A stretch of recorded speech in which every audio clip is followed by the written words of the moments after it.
Hey everyone, I'm Dwayne and I'm a dude with an Autotude, and today I'm here with my friend Wayne showing off his classic muscle car from the 70s. So let me know down in the comments what you think I've got here behind me. But without further ado, let's get into it. The 1970 Chevrolet Chevelle is a classic American muscle car that is highly regarded for its powerful performance and iconic design. It was part of the second generation of Chevelles produced by Chevrolet from 1968 to 1972. The Chevelle featured a sleek, muscular design with a long hood and a short deck profile. It was available in several body styles including coupe, convertible, and station wagon. The 1970 Chevelle was available in a base model, Malibu, and Super Sport. One of the most notable aspects of the 1970 Chevelle was its range of engine options. It offered everything from a 250 cubic inch inline six-cylinder to several V8 options, including the legendary 454 cubic inch 7.4 liter LS6 V8. An aluminum-headed big block was the king of the hill in a 1970s muscle car, and this engine was equipped with the winner's aluminum snowflake heads, making it highly sought after today. The LS6 version with its 11 1/4 to 1 compression ratio could produce up to 450 horse and 500 foot-pounds of torque off the showroom floor. The 1970 Chevelle remains highly popular among car enthusiasts and collectors today due to its classic styling, powerful engines, and significant role in the muscle car era. Luckily, my friend Wayne owns one of these awesome machines, and I've got him here with me to tell his story. Tell us about your Chevelle. Okay, well, it's a 1970 454 SS. It's not a true numbers matching, obviously. It's a resto mod. I actually bought it kind of the way it sits. I did some modifications as far as the headlamps are concerned, changed the fuel injection system on it. Just want it just a little quicker start up, be able to just get in it and start it up and go. Bought it out of Florida. Just decided I want to kind of go back to old school and you know, no ABS and no cup holders and no airbags, and You don't need that in a muscle car. no. It's the muscle you need. Yeah, you just need to know how to drive. Yes, exactly. Know how to shift. That's it. So this is a 4-speed car. It's a 4-speed. So it's even more of a muscle car than a traditional. Yeah, it's got the infamous Muncie 4-speed. It's a fun car to drive. It's not really I wouldn't call it a highway car. You get up to 60 miles an hour, you're running right at 3,000 RPMs, and that big block likes to stay hot. But I mean, knock on wood, it's been a great car so far. I see you got the disc brakes all the way around. Yep, it was a huge misconception with the disc brakes when I first bought the car, because all my sports cars have all had the vented rotors and whatnot, and the disc brakes. These are not power brakes, they're just disc brakes. So you still have to stand on the brake pedal. When you stop, it just stops straight versus the drum brakes that would kind of pull you all over the place and whatnot. So you got to tell us the story how you bought this, found it online. I'm a sports car nut. I've had 3 Corvettes, you know, I've had a Shelby, I've had another Mustang that I did a huge supercharged conversion on, and I actually had an anniversary edition Corvette on order. I was sitting at work one day because it's, you know, just like everything else with the allocations and chip shortages and everything else, it was just taking forever, and they kept getting pushed back. And you know, I've always wanted a Chevelle. I've always, since high school, you know, I'm 52 years old, I've always wanted a 1970, and it had to be a 70s Chevelle. Right. And so I'm just sitting at work one day, and I just get online and I start looking up, you know, classic cars for sale and looking at 70 Chevelles, and here pops up this one, and I said, you know, that's sexy as all get out, but I just, I don't want another black car. So I went past it and just kept looking at other ones, and I just kept going back to this one. And then the next thing you know, I'm emailing the dealership and I'm asking more questions, and he's sending me videos of the car, and he sends me a video walk around, and I'm thinking, God, I'm going to buy it. When you first saw it to when you bought it, how long of a period did you have before you knew that was yours?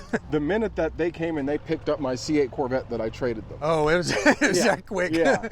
They came and they picked up the C8 within 2 days of me saying I want it. There was a transport driver there. The minute I handed over the keys and watched him load up onto the trailer, then it was just like a kid on Christmas Eve waiting for it to show up. You know, I kept checking the driver's location. Where's he at? And then finally, I was sitting at home one morning and I got a text message that said I'm here. And so I walk out my driveway and I went, oh no, because there's so many different streets that match our street. So I went, he's at the wrong house. And then I just heard this chop and he's turning the corner with it. And I went, oh, he drove it up. Yeah, he didn't take it off the He parked on the side street and unloaded it on the side road. Oh, nice. So you got a real surprise out of it. Yeah. Kind of a little bit of a heart attack, not knowing if it's there or not, but yet there it come around the corner. Yes, and the other heart attack was listening to my boss, is into European muscle cars and sports cars. Right. And he's talking to me, he says, so let me get this right. You bought a 1970 Chevelle resto mod without even looking at it. And I said, no, I looked at it on videos. He says, uh-huh. So you bought a 1970 Chevelle without even looking at it. And I said, yeah. And he looked at me and he said, good luck. And just laughed. I think you made the right decision. Well, yeah, but at that time I'm going, oh crap, he's right. What if this thing is just a piece of crap when I see it? And they already had your Corvette. And they already had my car. Right. So it was a welcome surprise. But what was that feeling hearing it live for the first time he came around? I can't even describe it. I can't even describe it. I thought I was going to cry. Because I've always wanted one. Right. You know, I remember years and years ago, before I bought my first Corvette, I was looking at the Chevelles, and I just thought they're too far out of my price range. They're too expensive. Right. Well, just like everything else, you know, vehicles have risen in price so much. Mm-hmm. I mean, hell, you want a base model Corvette, you're paying 90 grand, and if you want it spec'd out, it's 104. Right. So then I'm doing the math in my head, and I'm thinking, well, now you're getting there. wait a minute. It was out of my price range back then when I was looking at $30,000 cars, but I'd actually saved myself money if I went ahead and I got one now. It's not like your typical Corvette or Mustang, you know, no offense to the Corvette and Mustang guys, but when you see this car driving down the street, I don't care how old you are. I've got kids that are taking their phones out, taking pictures as I'm driving by. Oh, yeah. You know, like I said, I hear it coming around the corner, and it gives me time to get from the back of my garage at my bench to the front, see who that is. Yeah. And it's been you every time. Oh, yeah. Because it's got a great sound. I've got a friend who's got a ZL1 Camaro, and he's, you know, he run on methane and everything else, and he'll beat me in a quarter mile, and he'll beat me in a 0 to 60. Right. But if we park our cars side by side, everybody's walking past his car and walking over this one. Taking a look at yours. So, you know, it's just a different animal. I can't describe the feeling of getting in the bench seat and putting on the lap belt and turning the ignition on and waiting to hear the fuel pump finish cycling. Firing it up like I fired up to come over here and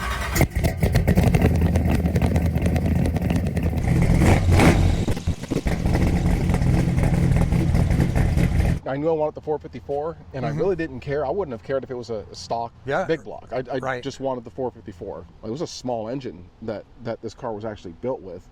So for somebody to take the time and do, you know, the coilover suspension and the disc brake conversion and the gauges and the engine and all the different things they did to make this car look the way this car looks, you have to appreciate it. So it's got the electronic gauges as well. Yeah. But they look retro. Yeah, it's got the retro gauges, but they're all digital. That's nice. I even went as far as, you know, it had the retro stereo when I got it. And, you know, of course, the guy I bought it from, he said, well, you know, when you're doing a build like that, the stereo's the last thing you think about. So they've got it in here. All you got to do is just hook it up. Well, of course, I'm one of those people where I overthink everything. Right. And so when I decided I wanted to add a subwoofer and add some speakers, I said, well, I know my luck. If I don't order another head unit too, there's a good chance they're going to rip into this thing and there's not going to be a harness in the back. And sure as get out, there was. I dropped it off at 316 Customs, and I gave him the box with the extra stereo. I said, this is just in case this head unit doesn't have anything behind it. And he called me and goes, well, good call. Because there were no wires. There's no wiring harness attached to that stereo. So it looks period correct, which is what I love about the car. I like the vinyl top. Me too. I think it breaks up the black a little bit. Yeah. With the gloss. Yep. With something that's not gloss and the white. I've got a friend, a guy that I follow that has one just like this with the painted roof. And God, that's sexy. But then the lazy side of me says, that's so much more car to clean. Because, you know, when you're detailing and you're polishing and you're everything up, this is the hardest part to do because it's the hottest part, number one, if you're pulling it into the garage. And so it dries faster, so it's got the spots, and those spots just don't go away. It breaks it up nice with all the chrome on it, and the wheels just stand out. Oh yeah, the Riddlers. Yeah. Yeah, and you have the large exhaust coming out. Yeah. You said it was 3 inch. Gives a good hollow sound. Oh yeah, it's. I've said it a million times. You can take any of the newer cars out there, and you can change your exhaust system and do whatever modifications you want to do to the engine. But if you're a car guy, you can close your eyes and you can say, okay, yeah, that's a sports car. The muscle car sound is just different. You can tell when you hear it that it's not a new car. I don't care what you do to the newer cars, they'll get loud, because I've heard some loud cars where I'm doing this as they're driving by, but they don't sound like this. Right. Which is why I wanted that big block. It's probably the Gen 1 Yeah. block. It's got the sound, it's got the smells, it's got everything that I wanted. That I've been missing, and I'm one of those guys. I go through cars pretty quick, so it kind of surprises people when they realize I still have it, because, you know. I bet you have this for a while. Oh yeah, yeah. You know, going to high school and seeing my friends driving around in their Chevelles and stuff like that, and always wanting one from that age, and finally getting one. This being my first Chevelle, I don't know that I would ever get rid of it, but I would definitely add to. There you go. The family. Well, this thing is just beautiful. I mean, it's just sleek. The lines on it. I like how the chrome breaks up the top. Yes. With, I mean, attention to detail, even the seams when they put the top on. I mean, it's just it's just perfect. Hey, let's take a look under the hood and maybe take a ride. I love the hood pins. Looks race to me. Yes. You know, that gives it that little extra.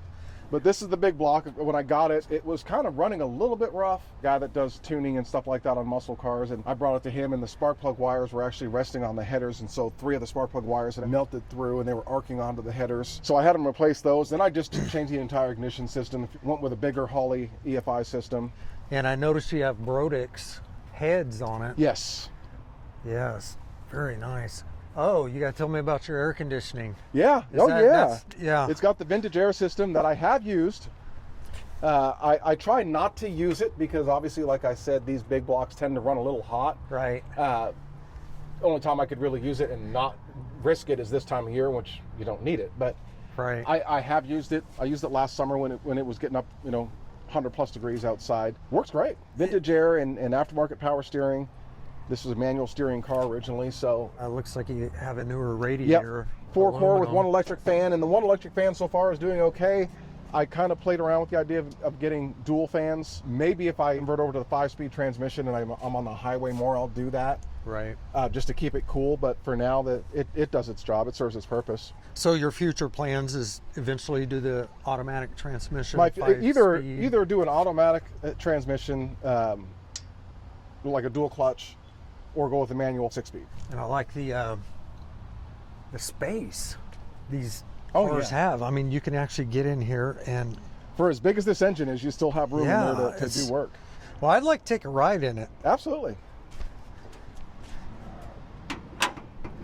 I got the LED with the halo. Oh, they have a halo. Oh, yeah, they have a ring on them.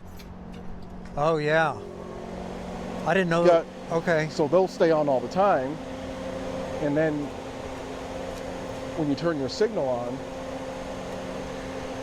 very nice. It flashes orange. So I thought that was pretty neat. That was, that's updated. Dapper Lighting is what their company is called, and they just do amazing work. So which is when you turn your just your brights on? Is it all 4 of them that come on? Yes. If I turn the brights on, all 4 of them come on. Right now, the high beams are not on. So these things are super bright. That's not the high beam. That's not the high beams. Yeah, they get super bright. Wow. Because these old school cars with the old headlamps, kind of yellow you glow. couldn't see anything. No, and you had to make sure you had them up high enough, or if you had them too high, you had to lower them because you couldn't see it on the street. Yeah, you'd want to see a little bit on the street to know that your lights are on. Yeah, these you can see everything. Oh yeah, when I first bought the car, I mean, I had to drive with the high beams on all the time because I couldn't see anything at night. Mm-hmm. And no one ever flashed me because even with the high beams on, they still weren't bright. Yeah. Now they flash you. So now, beams. Then you give them the old high beam flash. And well, it's on the floor. Oh yeah, the clicker. Yeah. You've got the original one. Yeah, it's the old school. So yeah. The lap belt thing is something, my poor daughters, the first time they got in this car, and they're doing this number here, and I said, no. It's down here. And of course, they're not used to manual Right. windows, and of course, and then we stop and they're going to get out, and they're like, "How do I open the door?" I said, "Just pull straight up. It's not a big deal." Right. So this is the Holley Sniper EFI system. Oh, wow. So it measures everything. It's got my engine temp, my RPMs, my fuel air mixtures, and everything else. So I really pay attention to these numbers when if it starts running rough, I can kind of look at these numbers and get an idea on what's wrong with it. And obviously, I'm not fixing it myself, but I've got my guy that. But you can probably this probably holds data for a little bit. It does. Where There's you actually can it's got a microchip in there. So basically, because the first unit I had, I went to disconnect it from under the hood and I pulled the wires apart, so I had to order a new unit. And all he did was just take all the data from the old one and just upload it to that one. Oh, nice. So when I first got it, I mean, the thing I like about the system is I went to him to have it tuned, and he just sat in the passenger seat with his laptop and had everything run to the engine, the wires, and he just sat there while I was driving it. I have gotten used to the manual now. I would kill it all the time when I first got it.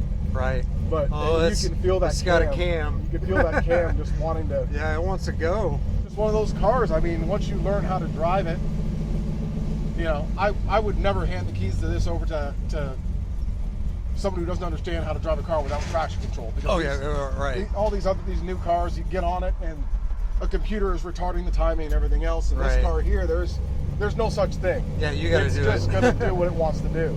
Right. Yeah. I mean, it's just. That's fun. It's got the Hearst shifter. Oh yeah. That's nice, and the old classic ball on top. Oh yeah. The ivory. Well, you know, you get into these cars nowadays, and you gotta pay attention to all your gauges. Right. This thing here, you've got to watch everything. But that's all part of the experience. It's all part of the experience. Bench seat. Yeah, the bench seat. It's comfortable.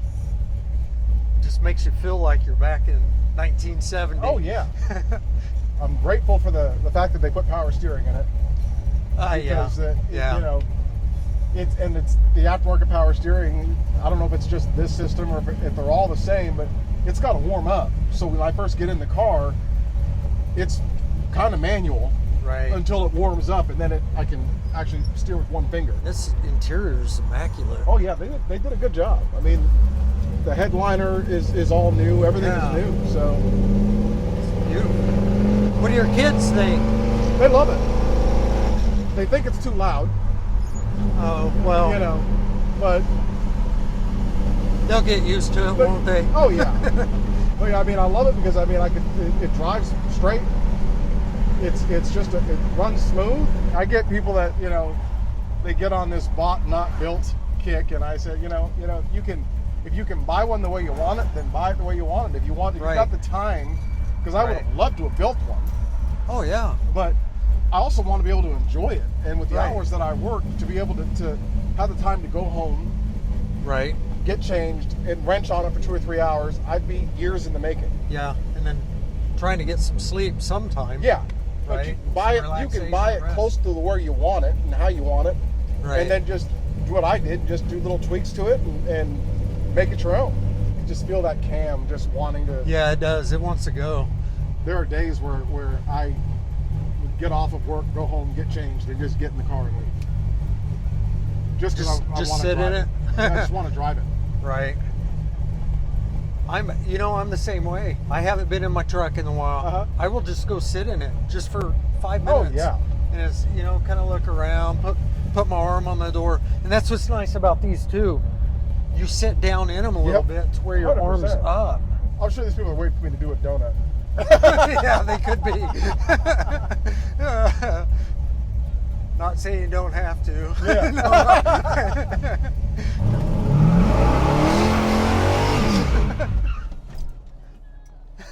Hope you caught that.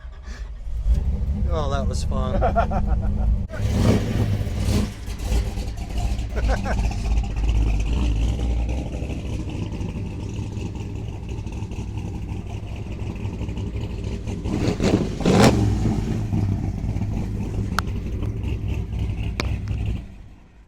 Anyways, that's all we have for today. Thank you for watching, and be sure to go down below and click that subscribe button for me. And thanks so much to Wayne for letting us check out his 1970 Chevelle. Anyways, I hope you all enjoyed this one. We'll see you next time on Dude with an Autotude.